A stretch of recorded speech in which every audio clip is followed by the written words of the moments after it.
that still in the cards? Or will the players' ego not allow them to agree to this deal? Is a 50-50 rev share split the hill that they want to die on? Are they saying, you know what? You can give us whatever offer you want to give us. We're not going to accept anyway. Because if they don't accept this deal, what more can the owners give up? That tone you're hearing isn't excitement, it's irritation creeping into disbelief because the WNBA just dropped a proposal that should have wrapped these talks on the spot. We're talking max deals soaring past $1.1 million, minimum salaries nearly tripling from $78K to $220K, and the average player pulling in around $460,000. And somehow the players' union is still considering turning it down. So the real question becomes, what more are they trying to squeeze out of these negotiations? NBA's current CBA proposal includes a max salary of more than $1.1 million. We heard reports of $1 million. We heard reports of $850,000. And now we're hearing $1.1 million, the biggest number yet. I don't know what they're paying these ladies in Unrivaled, but that seems more than competitive. Much more. To really understand what's happening, you need to compare it to what players earn right now. Under the current CBA ending November 30th, rookies are locked into a minimum of $78,000. Some veterans at the end of the bench barely clear $62,000 for an entire season, and the highest salary allowed tops out at just $241,000.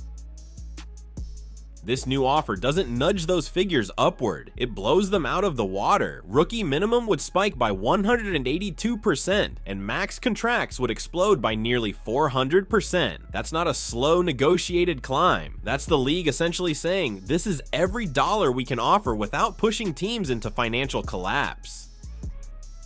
Maybe Project B is putting some pressure on the WNBA, like, you know what? We gotta offer $1 million contracts. You know what? We got to give them $1 million contracts. We at least want to retain some of these ladies. If anything, Project B's the alternative after the WNBA season. That's what they're thinking. If anything, Project B is the alternative after the WNBA season. They're not going to go to the Euro League. They're not going to go play in Australia. They're going to go play in Project B. Get your $1 million here. Get your $1 million over there in Project B. Unrivaled seems, I don't have their finances, but this can very well price Unrivaled out of the market. And here's why this offer matters even more than the dollar signs. It finally includes real revenue sharing, the exact thing the players' union has been fighting for since opting out of the CBA in 2024. Not symbolic percentages, not PR fluff, actual revenue sharing that increases every year of the agreement. The league is essentially handing them everything they claimed they needed, the structure they requested, the salary jumps they pushed for, and the long-term stability they kept emphasizing. But there's a twist almost no one is addressing out loud. The three key figures representing the players in these negotiations all have financial ties to leagues competing with the WNBA. Wnba, the Players Association president, has already accepted investment from Project B. Breanna Stewart and Nafisa Collier, both vice presidents of the union, are co-founders of Unrivaled, a new 3-on-3 league launching in January. In other words, the very people negotiating on behalf of WNBA players also have business interests in rival leagues fighting for the same athletes and the same spotlight. Negotiating for yourself. You're negotiating for the other 170 plus ladies in the league. You're negotiating for the Juju Watkins coming in. You want Juju Watkins to come in and not have an American professional league to go to? That seems very selfish. You want Sarah Strong to come in and not have a professional league to go to? You want Hannah Doggo to come in and not have a professional league to go to? You want Malaysia Fawawi to come in and not have a professional league to go to? You want AZ Foot to come in and not have a professional league to go to? You want to make them dance with one arm behind their back like a circus clown in Unrivaled? You want to have them make a moral choice whether they want to go to Project B? Now think about what that conflict of interest actually means. If Unrivaled takes off, Breanna Stewart and Nafisa Collier stand to make far more than they ever could from a WNBA contract. If Project B becomes a serious alternative, Nneka Ogwumike's early financial involvement could turn into a massive payoff. But all of that hinges on one thing: the WNBA cannot become so financially powerful that players stop looking elsewhere. Because the moment the league starts handing out $1.1 million max salaries, paired with the marketing and endorsement reach that only the top women's basketball league in the world can offer, everything shifts. Suddenly, Unrivaled isn't where you secure life-changing money. It becomes an off-season tuning ground if players even bother going. Project B turns into a curiosity instead of a viable destination. Now flip the script and view this from the standpoint of players outside the union's leadership circle. Dana Evans in Chicago, putting up 6.8 a night. Michaela Onyenwere in New York, grinding for consistent rotation minutes. Dijonai Carrington, who just emerged as a major piece in Connecticut. These players don't own pieces of rival leagues. They don't have massive endorsement machines behind them. What they do have is their WNBA career, and they need the league to be as profitable and stable as possible because that's their livelihood. Are taking money out of their mouth. You're not doing them a favor. You're doing them a disfavor.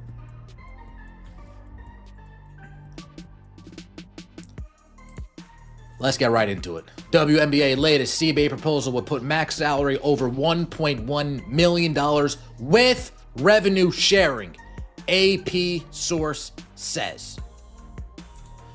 Let's get into it. The WNBA's latest collective bargaining proposal would include revenue sharing with a maximum salary of more than $1.1 million. That sense of urgency isn't just dramatic flair. It matters because of what's right around the corner. Juju Watkins becomes draft eligible in 2026. Paige Bueckers, if she stays healthy, enters in 2025. Hannah Hidalgo, Malaysia Fulwiley, Anissa Morrow, an entire wave of future stars is already here, already pulling huge audiences, already gearing up for the pros. But if the 2026 season doesn't happen because these negotiations fall apart, those players are suddenly forced into a brutal decision. Do they sit out for a full year, sacrificing development and income while hoping the WNBA finally settles its labor dispute? Or do they jump to whatever competing league offers a paycheck, scattering the talent pool and risking their long-term visibility by skipping the sports premiere platform? That scenario isn't some distant what if. The CBA talks were set to expire on October 31st, and both sides had to actively agree to push the deadline to November 30th. A signal that everyone involved understands how catastrophic a collapse would be. Commissioner Kathy Engelbert even said before the 2025 All-Star Game that she expected a transformational agreement to be in place, one the league could proudly unveil during the 2026 All-Star festivities. You looking out for Michaela Timpsons of the world, the Damaris Dantises of the world, the Julie Alamans of the world, the De'Arica Hambys, the Azurá Stevens? Are you looking out for them? Or are you guys only looking out for your little fan club? The executive board of the Players Association. You guys are looking out for your little selves. Are you guys looking out for, I don't know, a Rebecca Allen, a Marina Mabry, an Ari McDonald?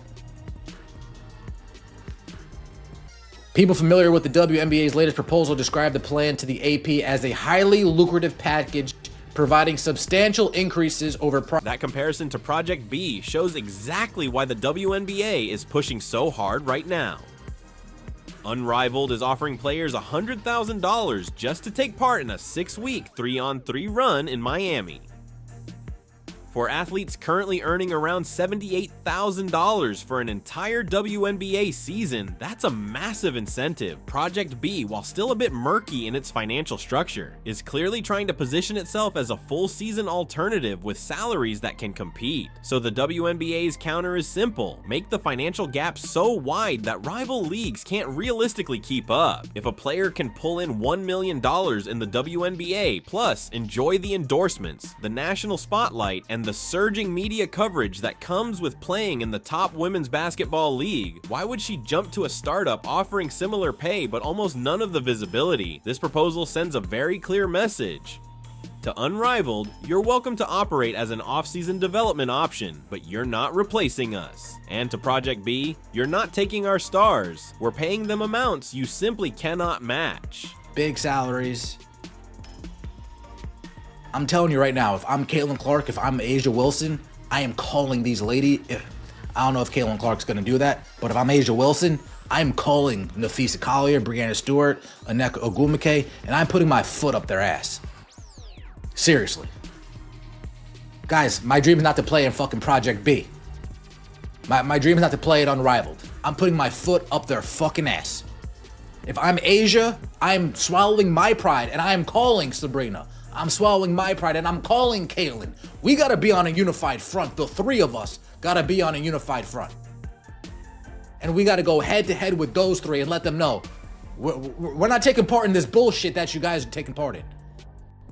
We don't want to do Project B. If we do, this is the scenario that should alarm anyone who truly cares about women's basketball. Not because Aja Wilson, Sabrina Ionescu, or Caitlin Clark would be left without options. They wouldn't. Unrivaled could offer them enormous contracts. International leagues could craft custom deals. On an individual level, they'd be fine. But the league itself, the system painstakingly built over 28 years, the TV deals finally putting WNBA games on ABC and ESPN during prime time, the corporate sponsors who are finally investing seriously in women's basketball, all of that disappears if the 2026 season gets canceled. What's especially frustrating is who actually suffers most from a lost season. It's not the stars with endorsement portfolios and alternative opportunities. It's the role players scraping by on minimum contracts, the rookies who need the WNBA to launch their careers, the veterans clinging to a few more seasons to secure their pensions. Those are the players who rely on Nneka Ogwumike, Breanna Stewart, and Nafisa Collier to set aside personal business interests and negotiate in good faith for the collective good, not to boost Unrivaled's profits, not to position Project B in the market, but to protect the 144 roster spots that make the WNBA the premier stage for women's basketball. I don't want to put too much pressure on Asia Wilson, but just I get that vibe from her that she'll be at least, that she might not rally Sabrina and Caitlyn, but she'll at least call Stewie and Fee and Nneka Ogwumike with her braggadocious self and be like, hey, the fuck are you guys doing over here? And if I'm Caitlin Clark, you want to stay in the dark, you kind of want to keep your image, smooth. No problem with that. But you better get word to Aaron Kane, who's also Nafisa Collier's agent. Here's why this moment is so crucial. When the CBA last expired in 2019, both sides agreed to a 60-day extension, eventually ratifying a new deal in January 2020. That was before the pandemic, before the social justice movement of 2020 amplified attention on women's sports, and before Caitlin Clark arrived to bring unprecedented mainstream interest to the WNBA. Since then, the landscape has changed dramatically. The league is wealthier than ever. TV ratings for the 2024 season shattered records. Attendance surged, merchandise sales skyrocketed, and the economic case for significantly higher player salaries has never been stronger. The league's current offer reflects that reality. The Players Association opted out of the existing CBA in 2024 strategically. They recognized the momentum building, saw the league's finances improving, and aimed to negotiate before the current deal expired, hoping to secure transformative improvements. Now, the league is offering exactly what they asked for: real revenue sharing, substantial salary increases at every level, a minimum wage that makes WNBA play financially viable without needing to go overseas, a maximum salary that properly rewards superstars, enhanced benefits, and a softer salary cap giving teams more flexibility to build competitive rosters. So the question becomes, what's holding them back? What additional concessions could the league realistically make without jeopardizing the financial stability of franchises? There's only so much money in the system, and this proposal is already pushing the limits. Some players have publicly called for a 50-50 revenue split.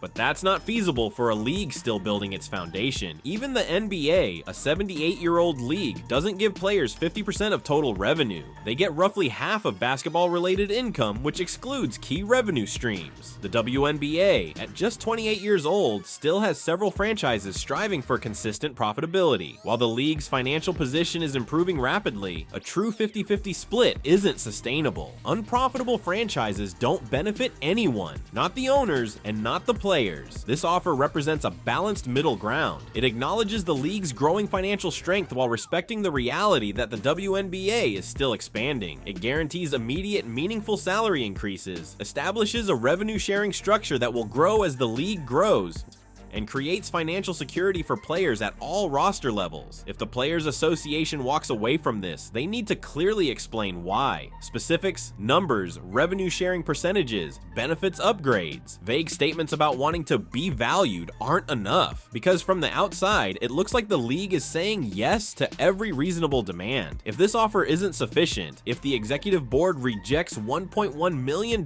max contracts and $220,000 minimums in a revenue sharing framework, then the troubling possibility emerges that they may not be negotiating in good faith, that competing business interests could be influencing their decisions, that they're willing to risk a season and potentially the long-term health of the league for their own alternative ventures. That would be a betrayal of every WNBA player without a backup plan, every rookie counting on the draft to start her career, every veteran relying on one more season to secure pension benefits, and every role player finally earning enough to avoid playing overseas year-round just to survive financially. Aja Wilson should be on the phone with the executive board right now, making it crystal clear that this offer demands serious consideration. Caitlin Clark, about to sign some of the most lucrative endorsement deals in WNBA history, has every reason to push for the league to succeed. Sabrina Ionescu, whose brand is built entirely on being a WNBA star, should be demanding a clear explanation for why this proposal isn't enough. Because if the 2026 season disappears, if negotiations collapse and the league goes dark for a year, the consequences would be devastating. Not just financially, though that alone would be significant. The momentum the WNBA has built over the past 2 years, the mainstream attention it's finally gaining, the sense that women's basketball is on the cusp of a major breakthrough, all of that would vanish overnight. Casual fans drawn in by Caitlin Clark or viral highlight reels on social media would move on. Corporate sponsors finally taking women's basketball seriously would redirect their marketing dollars. TV networks that granted primetime slots would fill the schedule with more reliable content. The WNBA has spent 28 years building to this exact moment.